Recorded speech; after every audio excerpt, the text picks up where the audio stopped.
అందరికీ నమస్కారం. ఈరోజు కథని రచించినది శ్రీగారు. వరుణ్, ఈ ఫైల్స్పై నీ సంతకం కావాలి. ఒకసారి చెక్ చేసి సైన్ చేయి అని ఫైల్ వరుణ్ చేతిలో పెడుతుంది మహా. మహా, ఎస్ఐ కంపెనీ వాళ్ళు మనతో టైఅప్ అవ్వాలని చూస్తున్నారని విన్నాను. అవును వరుణ్, కానీ ఆ కంపెనీ డీలింగ్స్ చాలా గందరగోళంగా అనిపించాయి. ఏదో తేడా జరుగుతుంది అక్కడ. అందుకే నేను అంగీకరించలేదు. గుడ్ మహా, నేను ఎంక్వైరీ చేశాను. ఆ కంపెనీకి అంత గుడ్విల్ లేదు. ఓకే వరుణ్, రేపు ఫారిన్ డెలిగేట్స్తో మీటింగ్ ఉంది. షార్ప్ 8 కల్లా నన్ను పిక్ చేసుకో. సరేనా? ఓకే, నేను వెళ్తున్నా అని మహా ఇంటికి బయలుదేరుతుంది. మహా ఇంటికి చేరే సమయానికి వాళ్ళ బాబాయ్ వస్తాడు. బాబాయ్, ఎలా ఉన్నారు? నేను బాగున్నా తల్లి, నువ్వెలా ఉన్నావు అంటాడు. బాగున్నా బాబాయ్. పిన్ని రాలేదా అని అడుగుతుంది మహా. లేదమ్మా, పిల్లలకి పరీక్షలు అవుతున్నాయి కదా, అందుకే రాలేకపోయింది. సరే బాబాయ్, నేను ఫ్రెష్ అయి వస్తాను అని తన గదిలోకి వెళ్తుంది మహా. వదిన, నేను వచ్చిన విషయం మర్చిపోయాను. మన మధుకి ఒక సంబంధం చూశాను.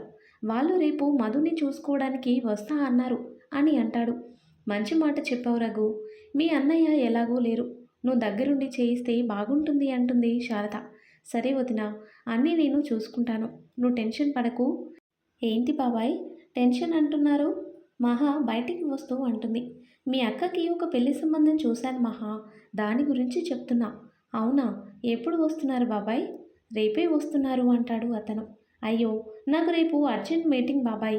పెళ్లి చూపులు నీకు కాదే, మీ అక్కకి. నువ్వు లేకపోయినా పర్వాలేదులే అని చెప్తుంది శారద. అక్క ఎక్కడా అని అడుగుతాడు బాబాయ్. మీ బాబాయ్ పెళ్లి గురించి మాట్లాడేసరికి సిగ్గుతో గదిలోకి వెళ్ళిపోయింది. మహా గదిలోకి వెళ్ళి మధుని పిలుస్తుంది. అక్క, నీ కలల రాకుమారుడు రాబోతున్నాడు. ఇంక నువ్వు ఆ నవల్స్ చదువుతూ ఉండాల్సిన అవసరం లేదు. మహా, నాకు తలనొప్పిగా ఉంది, డిస్టర్బ్ చేయకు అంటుంది మధు. ఏమైందక్క? టాబ్లెట్స్ తీసుకురానా? వద్దు, నన్ను నిద్రపోనివ్వు అంటుంది మధు. సరే అక్క, నిద్రపో. మరుసటి రోజు ఉదయాన్నే వరుణ్ మహాని తీసుకుని వెళ్ళడానికి వస్తాడు. హే వరుణ్, ఎలా ఉన్నావు? వరుణ్ణి పలకరిస్తాడు రఘు. ఫైన్ అంకుల్, మీరెలా ఉన్నారు? బాగానే ఉన్నా వరుణ్. ఏంటి మీటింగా, ఇంత పొద్దున్నే వచ్చావు అంటాడు రఘు. అవునంకుల్, మహాని తీసుకువెళ్ళడానికి వచ్చాను. సరే, వీలైతే ఇద్దరు త్వరగా రండి. ఇవాళ మధుకి పెళ్లి చూపులు.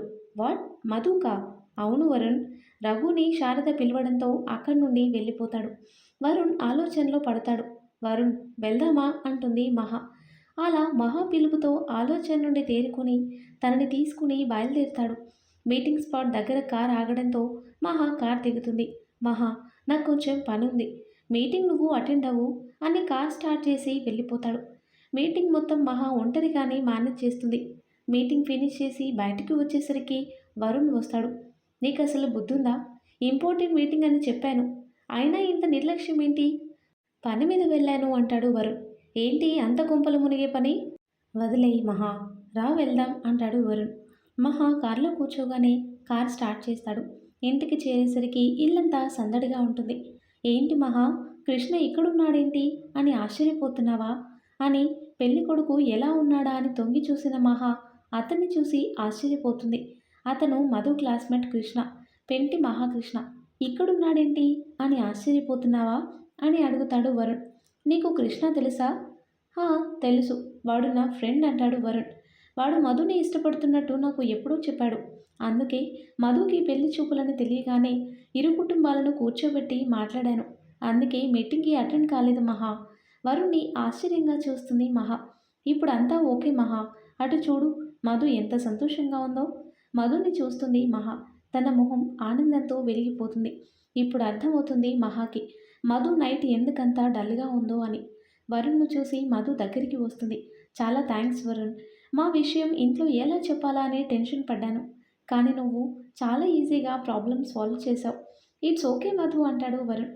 నువ్వు సంతోషంగా ఉన్నావుగా, అది చాలు నాకు అని శారద అందరినీ భోజనాలకి పిలవడంతో అందరూ వెళ్తారు. మహా ఆలోచిస్తూ అక్కడే ఉండిపోతుంది. మహా, ఏమైంది? ఏం లేదు వరుణ్, అక్క చాలా సంతోషంగా ఉంది. థ్యాంక్స్, తను నా ఫ్రెండ్, తన కోసం ఏమాత్రం చేయలేనా? సరేరా, ఆంటీ పిలుస్తున్నారు అంటాడు వరుణ్. భోజనం అయిన తర్వాత వరుణ్ ఇంటికి బయలుదేరుతాడు. మహా వరుణ్ గురించి ఆలోచిస్తూ ఉంటుంది. ఏంటి మహా, ఏదో దీర్ఘాలోచనలో ఉన్నట్టున్నావు? మధు పిలుపుతో ఆలోచన నుండి బయటపడుతుంది. ఏం లేదక్క, అసలు నువ్వు కృష్ణని లవ్ చేస్తున్నట్టు నాకెప్పుడూ చెప్పలేదు. చాలాసార్లు చెప్పడానికి ట్రై చేశాను మహా. కానీ నువ్వు ప్రేమ మాట వినగానే చిరాకు పడేదానివి. అందుకే వరుణ్‌కి చెప్పాను. వరుణ్ మాటల్లో నిజంగా ఏదో మ్యాజిక్ ఉంది. ఇంట్లో విషయం చెప్పాక ఎన్ని గొడవలవుతాయో అని చాలా టెన్షన్ పడ్డాను. కానీ వరుణ్ ఆ సిట్యుయేషన్‌ని చాలా సున్నితంగా డీల్ చేశాడు. అక్క, నువ్వు హ్యాపీగా ఉన్నావు కదా అని అడుగుతుంది మహా. చాలా హ్యాపీగా ఉన్నాను మహా. సరే, లేట్ అయింది, పడుకో అక్క. ఓకే, గుడ్ నైట్ మహా. మహా, నేను కృష్ణ మూవీకి వెళ్తున్నాం. నువ్వు కూడా రా అంటుంది మధు. మీ ఇద్దరి మధ్య నేనెందుకు? మీరు వెళ్ళండి. వరుణ్ కూడా వస్తున్నాడు మహా. తనకి కంపెనీ ఇస్తావని. నేను రాను, నాకు పనుంది. ఇవాళ ఆఫీస్ సెలవు కదా. ఎప్పుడు వర్క్ మాత్రమే కాదు, కాస్త రిలాక్సేషన్ కూడా ఉండాలి. ముందు లేచి రెడీ అవ్వు అంటుంది మధు. అది కాదక్క, నేనేమీ వినను, బయలుదేరు. ఇంకా చేసేది లేక మహా కూడా వెళ్తుంది. మూవీ అయిన తర్వాత నలుగురు పార్కుకి వెళ్తారు. మధుని కృష్ణని ఏకాంతంగా వదిలేసి మహా వరుణ్ అక్కడే ఉండిపోతారు. మహా, నీకు గుర్తుందా, మనం మొదటిసారి మూవీకి వెళ్ళినప్పుడు ఎంత సంతోషంగా గడిపామో? మహాకి కూడా ఆ సంఘటన గుర్తొస్తుంది. ఆ రోజు నీ మొహంలో కనిపించిన సంతోషం నాకింకా గుర్తుంది మహా. వరుణ్ నీకు ఇంతకు ముందే చెప్పాను, ఆ విషయాల్లో మళ్ళీ గుర్తు చేయొద్దని. నన్ను కేవలం ఒక ఫ్రెండ్‌లా మాత్రమే భావించు. మహా చెయ్యి పట్టుకొని తన వైపుకు లాక్కొని తన కళ్ళలోకి చూస్తాడు వరుణ్. ఏ మగాడు తన ప్రేమించిన అమ్మాయిని ఫ్రెండ్‌లా చూడలేడు మహా. వరుణ్, ఏంటిది? వదులు నన్ను, ఎవరైనా చూస్తారు అంటుంది మహా. చూస్తే చూడని, నాకేంటి? నాకు తెలుసు నీ గురించి. అందుకే నీకు దూరంగా ఉన్నాను. మళ్ళీ మొదలుపెట్టావు. చూడు వరుణ్, నీ వేషాలు ఇంకెవరి దగ్గరైనా వేసుకో. నన్ను మాత్రం వదిలేయ్ అంటుంది మహా. అసలేమైంది మహా? నా వల్ల ఏమైనా తప్పు జరిగితే చెప్పు, నేను సరిదిద్దుకుంటాను. అంతేకాని నువ్విలా నన్ను దూరం పెడితే నేను భరించలేకపోతున్నా అంటాడు వరుణ్. చూడు వరుణ్, నువ్వు నాకు చేసిన ద్రోహాన్ని నేను ఎప్పటికీ మర్చిపోలేను. నువ్వు ఎన్ని జన్మలెత్తినా నువ్వు చేసిన తప్పుని సరిదిద్దుకోలేవు. కానీ మహా, అంత పెద్ద తప్పు నేనేం చేశాను? ఆ రోజు జరిగిన దాంట్లో నా తప్పేమీ లేదు. నిజానికి నాకు కూడా తెలీదు అదంతా ఎవరు చేశారో అని వరుణ్ మాట్లాడుతుంటేనే, నువ్వేం చేశావో నీకే తెలుసు వరుణ్. తెలుసు వరుణ్. మళ్ళీ నన్నెందుకు అడుగుతున్నావు? నేను అందరిలాంటి అమ్మాయిని కాదు, నీ మాయ మాటలు విని పడిపోవడానికి. మహా, ఏం మాట్లాడుతున్నావు? నేను నిన్ను ప్రేమిస్తున్నాను. అలాంటిది ఎలా మోసం చేయగలను అంటాడు వరుణ్. అసలు నేను చేసిన తప్పేంటో చెప్పు. వరుణ్, వాళ్ళు వస్తున్నారు, వదులు. మధు కృష్ణ అటు రావడం చూసిన మహా వరుణ్ణి హెచ్చరిస్తుంది. మహాని వదిలి దూరంగా జరుగుతాడు వరుణ్. వరుణ్, లేట్ అవుతుంది, వెళ్దామా అంటారు వాళ్ళు. సరే రండి. కార్లో వరుణ్ మహా సైలెంట్గా ఉండటంతో మధుకి అనుమానం వస్తుంది. కానీ అది సరైన సమయం కాదని ఏమీ అడగకుండా ఉండిపోతుంది. మరుసటి రోజు ఆఫీస్కి చేరిన మహా వరుణ్ ఆఫీస్కి రాకపోవడం గమనిస్తుంది. మూర్తి గారు, వరుణ్ రాలేదా అని అడుగుతుంది. లేదమ్మా. సరే, మీరు వెళ్ళండి. మూర్తి వెళ్ళిన తర్వాత వరుణ్కి కాల్ చేస్తుంది. తన నుంచి రెస్పాన్స్ లేకపోవడంతో వరుణ్ ఇంటికి వెళ్తుంది మహా. మహాని చూసిన రాధిక తనని ఆప్యాయంగా పలకరిస్తుంది. ఆంటీ, వరుణ్ ఇవాళ ఆఫీస్కి రాలేదు. ఏమైందా అని వచ్చాను అంటుంది మహా. ఏమో మహా, ఎందుకో మార్నింగ్ నుండి గదిలోంచి బయటికి రాలేదు. నువ్వు వెళ్ళి చూడమ్మా అంటుంది.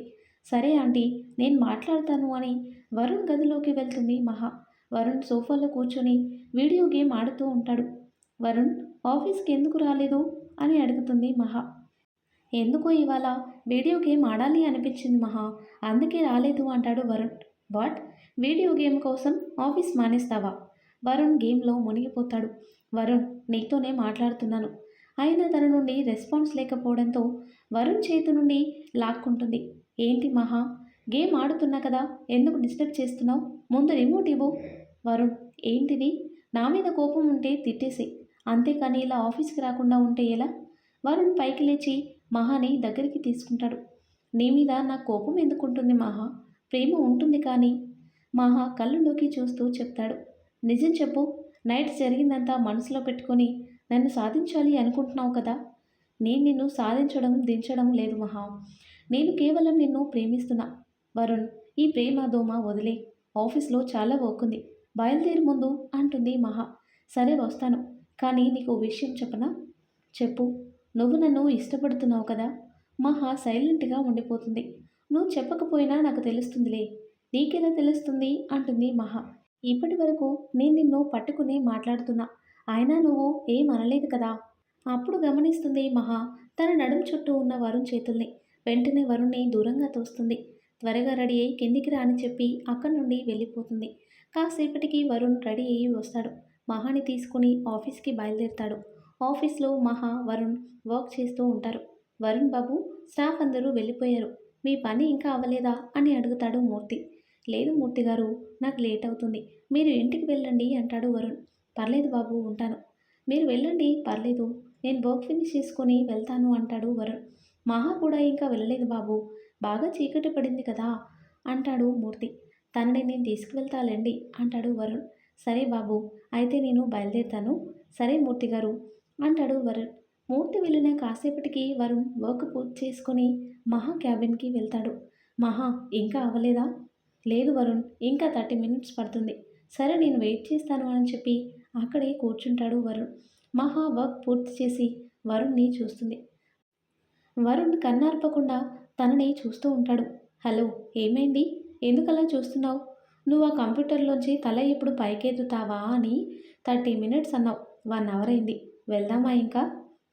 మీ అక్క ఆల్రెడీ 2 సార్లు ఫోన్ చేసింది. సరే వెళ్దాంరా. ఇద్దరు కారులో బయలుదేరుతారు. మహా బాగా అలసిపోవడం వల్ల కారులోనే నిద్రపోతుంది. ఇంటి దగ్గర ఆగిన వెంటనే మధు బయటికి వస్తుంది. మధుని పలకరిస్తాడు వరుణ్. మహా నిద్రపోయినట్టు ఉంది. నేను తనని నిద్రలేపుతాను. వద్దు మధు, తను బాగా అలసిపోయింది. నువ్వు వెళ్ళు, నేను తీసుకువస్తాను అంటాడు వరుణ్. సరే అని మధు లోపలికి వెళ్తుంది. మహాని 2 చేతులతో ఎత్తుకుని తీసుకువెళ్ళి బెడ్పై పడుకోబెడతాడు. మహాని చూస్తూ ఉంటాడు. ఇంతలో మధు పిలవటంతో బయటికి వచ్చి, ఏంటి మధు? కూర్చో వరుణ్, జ్యూస్ తాగు అని గ్లాస్ వరుణ్ చేతికి ఇస్తుంది. వరుణ్, నువ్వు మహాని ఇష్టపడుతున్నావా అని అడుగుతుంది మధు.